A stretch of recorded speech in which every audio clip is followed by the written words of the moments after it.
Pakistan cricket team के superstar fast bowler Shaheen Afridi ने team को खैरबाद कह दिया। क्या वो किसी और टीम का हिस्सा बनने जा रहे हैं? सोशल मीडिया पर अफवाहें गर्दिश करने लगी। PSL फ्रेंचाइज पेशावर ज़ल्मी के मालिक जावेद अफरीदी के ट्वीट के बाद सोशल मीडिया पर क़यास-आराइयों का सिलसिला शुरू हो गया। क्या शाहीन शाह अफरीदी ने पेशावर ज़ल्मी में शमूलियत इख्तियार कर ली है? चंद रोज कबल PSL की फ्रेंचाइज कराची किंग्स के कप्तान बाबर आजम ने पेशावर ज़ल्मी में शमूलियत इख्तियार की थी। अब पेशावर ज़ल्मी के मालिक जावेद अफरीदी ने शाहीन परिंदे की तस्वीर शेयर की है।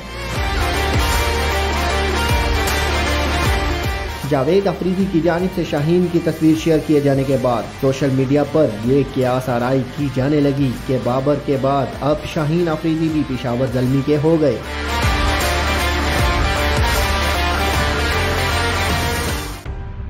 मेरा गुजर खान, मेरी पहचान। गुजर खान की तारीखी GT रोड पर